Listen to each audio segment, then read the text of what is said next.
what I've been called to do since 2000 is I've gotten into the area and really have a passion for teaching people humor skills. Now, humor skills, there's a misconception about that. Humor skills really have nothing to do with telling a joke. Telling a joke is a comedian's work. It's the ability to be funny. That is a comedian's work. But humor is really just about being willing to have fun, not actually being funny. Though, as a humorist, I am funny, but I don't try to be. So I teach people how to actually look at the world and turn it around so that it's fun, so they can have fun doing all the ordinary things. I drove through the George Washington Bridge to get here. That's not fun, so I make it fun. I put my hands on the wheel and I laugh and I smile and I pretend that I'm having a good time. And that's how I teach people to turn very ordinary things into humorous things. Well, now, I have this image of you on the George Washington Bridge with your hands on the wheel. Do you think that you might trigger a policeman to think that woman's drinking a little too much? No, they're just jealous that I'm having a great time driving over the bridge, and they look over, they go, gee, I want some of that. And that's how the people that I teach feel about their lives afterward. They're doing ordinary things in their corporations, stressed to the max, and they're breathing, they're smiling, they're walking down the hall smiling, because the science behind smiling and telling yourself that you're having a good time, the science behind it is solid. There's a whole field of study which you may not be familiar with. It's called gelotology. And gelotology is a combination of doctors and scientists where they're measuring how laughter and smiling affect the body and what happens to you when you use these techniques. So what does happen when you smile and laugh? Does anything happen to the body? Absolutely. So let's take the smile, because the smile is just a very small part of a smaller version of a laugh, let's say. When you smile, if you just take a smiling position, the mind actually believes that you're having a good time. And after about 20 seconds, the body starts releasing serotonin. So you get that, runner's high, good feeling just by smiling. So the smile doesn't necessarily reflect that you're having a good time. It can actually cause you to feel like you're having a good time. So let's say you're under a very stressful situation. Another example of this, you're under a very stressful situation.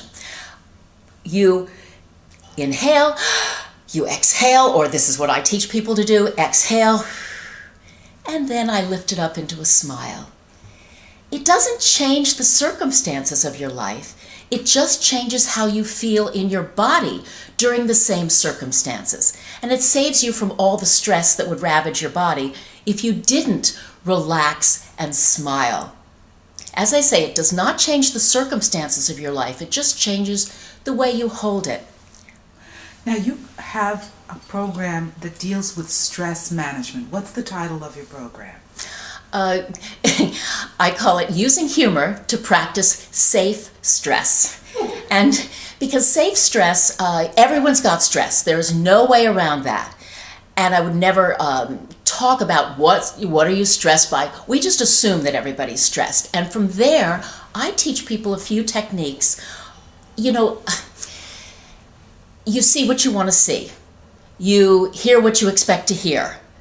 Well, most people don't go around looking for humor. They don't go around they don't bring the party with them. And that's how you can manage stress. It does not change the circumstances. It only changes your attitude toward them. You can have fun brushing your teeth. Who says you can't? The other day, someone said, I'm having a great time working out. I don't like working out at the gym, but I decided to change my mind about it. And now I enjoy working out. And the same with stressful situations. If you just choose to be where you're at and doing what you're doing and enjoying that exact same thing that you maybe 1 second before that was not enjoying doing, you actually can do that. If you force yourself to breathe slowly, no matter what kind of stress, no matter what kind of deadlines are going on, it actually tells the brain, It's, instead of saying to the brain, oh, I'm really upset, and having the body react with stress, instead, if you start breathing slowly, the mind says, geez, I thought I was a nervous wreck. I must not be a nervous wreck because I'm breathing like a relaxed person, and it will relax you.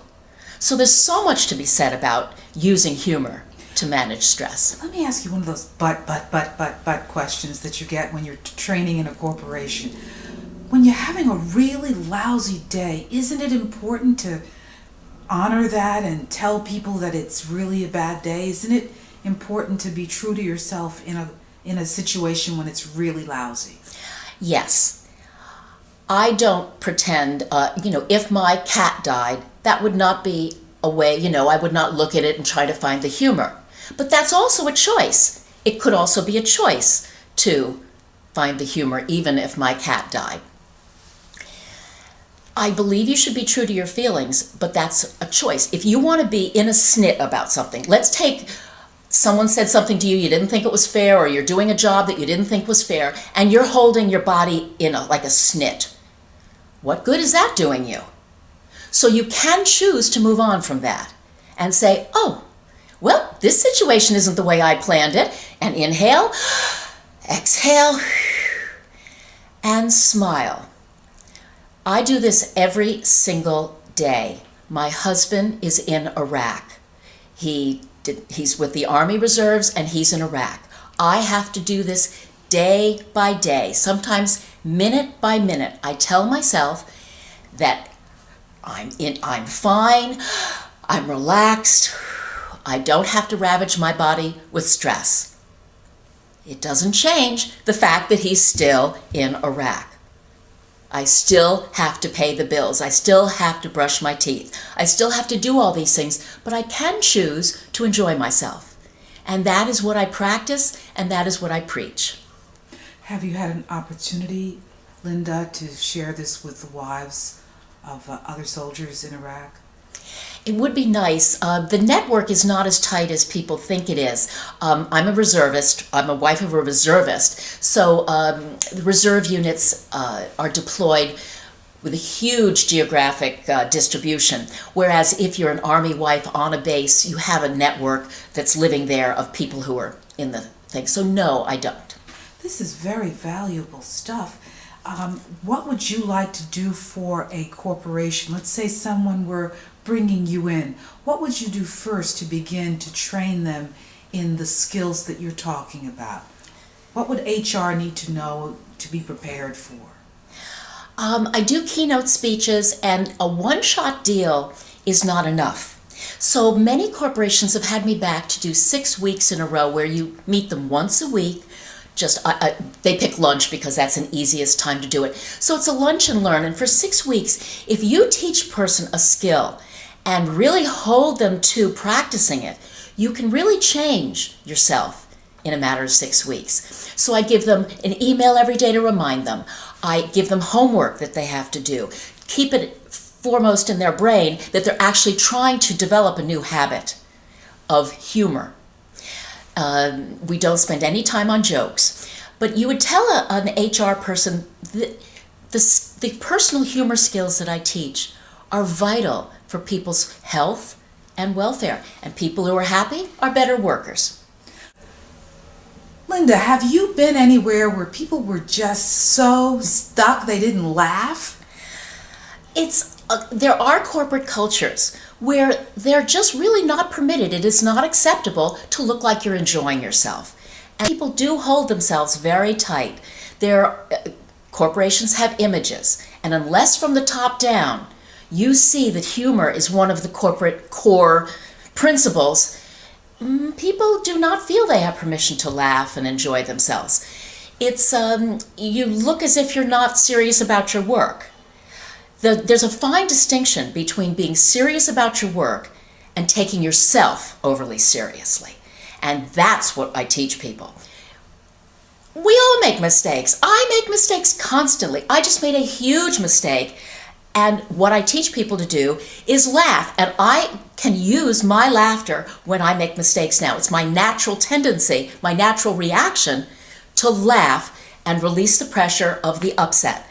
I got on the wrong plane the other day. Absolutely did that. And I'm sitting there going to the wrong city. And when I figured it out, I started laughing. What else am I going to do? Do I want to ravage my body with a upset? What good would that do?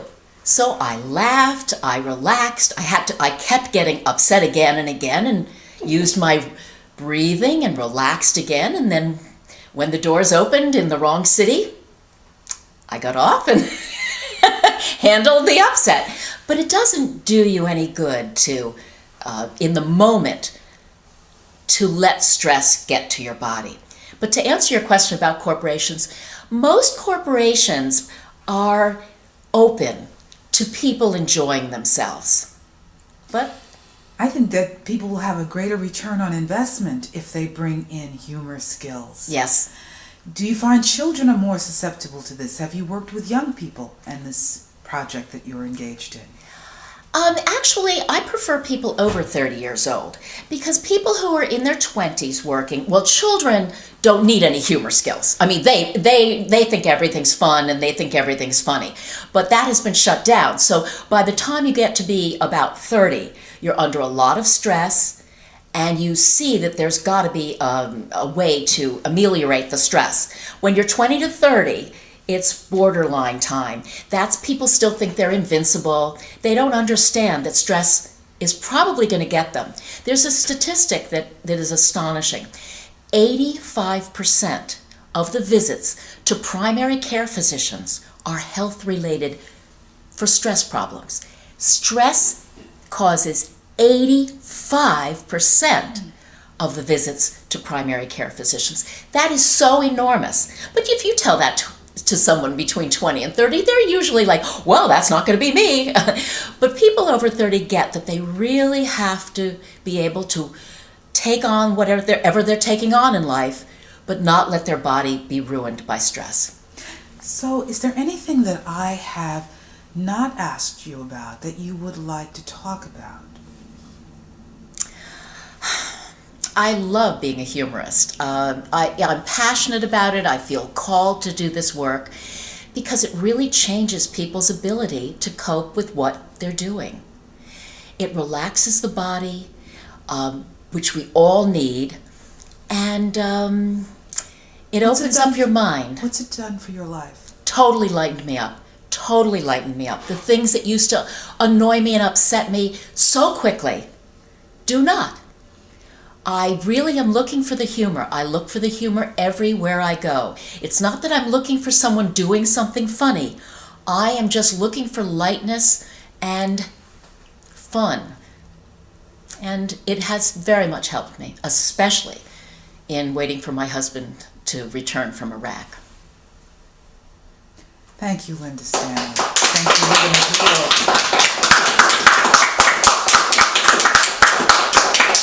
We've been talking with Linda MacNeal. Her husband is in Iraq. This has been a remarkable interview. I really thank you very, very much.